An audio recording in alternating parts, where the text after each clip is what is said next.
Open Hearts and Minds, Part 3, and y'all stick with me on this. This one's going to be a little bit to unpack. So we're going to go back to the 132nd Continental Congress. And during the business session, a member approached the podium, and she asked this question. With the proposed change in wording to the bylaw, would our chapters be able to still vote not to admit into our chapter a person whose birth certificate has been altered by their state to indicate they are female, even though they were born a male? And after that question was asked, there was a lot of back and forth between this member and the President General, and I'm not going to go into all of that. You can go and look at the video yourself, but leaving that out, I don't think leaves out any context. And then finally, this member gets back to the crux of her question, and she says, I think the question was the wording of the bylaw currently. We vote people into the chapter for our membership. The President General responds, and she says, you can still vote. Your chapter can still vote if you have voting in your bylaws. You cannot discriminate. You can still vote if your chapter votes on prospective members. And then the member responds and says, so would that be counted discrimination? Meaning, if a man approaches our chapter with an altered birth certificate that says he's a female, and we know that, and we vote against him because of that, is that discrimination? And the President General responds, and she says, yes. If you voted, and she turns back to her administration, and she says, can I say this? And then she turns back to the audience and she says, I'm going to say it, yes. If their birth certificate says they're female and you vote against them based on by their protected class, it's discrimination. Okay, so there's that. She set the scene and the mandate with that statement that says chapters may not vote against a member with an altered birth certificate. If they know it's a man with an altered birth certificate and they vote against him for that reason, it is discrimination. That is plain and clear. There is no ambiguity about that. Okay. So I'm just setting the scene though for this. So there's that.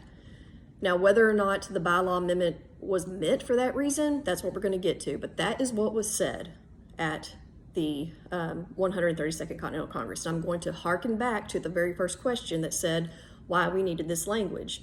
When she was asked why we needed this language, she said it was on the advice of legal counsel so that we would not lose our nonprofit tax status. So remember that. That's important. Okay. So now, Madam State Regent, at district workshops all across the state of Texas, you've said the following. The 2023 bylaw amendment does not mention gender identity, nor does its adoption alter DAR's longstanding status as a women's organization. The intent of the amendment was to reinforce the society's commitment to non-discrimination. It had no connection to gender identity.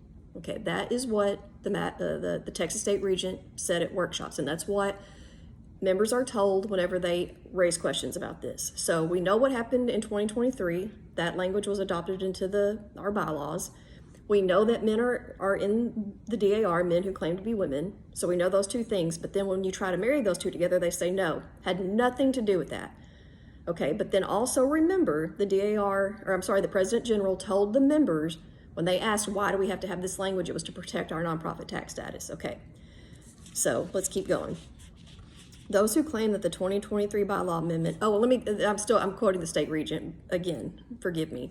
She said at the district workshops, those who claim that the 2023 bylaw amendment somehow created a loophole or was designed to allow men to join DAR are spreading a falsehood. Okay. So there's that. She is saying that when we say that what happened at the 2023 Continental Congress created this loophole, that we are spreading a falsehood. We're trying to get answers. Okay, so we're not spreading a falsehood. There's that. Here is what my question is, based on all of that context I just gave, that the reason why we had to adopt that language was on the advice of legal counsel so that we wouldn't lose our nonprofit tax status. But then the fact that state and national officers say that language and that amendment had nothing to do with gender identity, had no connection to gender identity. Okay, now, how do you square this? Madam State Regent, in an email you sent to a member regarding the DAR allowing men as members, you said the following. So this is in direct response to a member asking about members in the DAR. She said, if your chapter can control who joins your chapter, why is it necessary for you to control all other chapters in the nation, especially if your efforts lead to the dissolution of the entire society due to lawsuits and the possible loss of our tax-exempt status? Are you tracking with me on that? They say over and over that that bylaw amendment had nothing to do with gender identity. They say we had to adopt that language so we wouldn't lose our tax status. But then when members ask, why are there men in the DAR, they say, because we will lose our tax status if we don't. Do you understand why we are all so confused and seeking answers? So here is the question, Madam State Regent.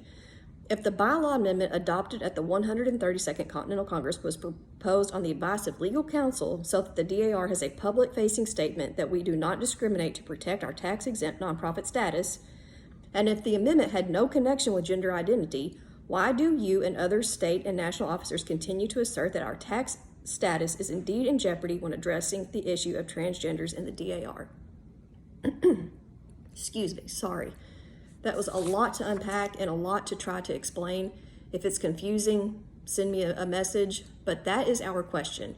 Our question is, if that proposal had nothing to do with gender identity, why do you keep asserting it and saying that the fact that we're trying to shore up our bylaws to keep men out who claim they're women would cause us to lose our tax status? Why do you admonish us and say that we're going to cause the society to go bankrupt if that's not what it was about?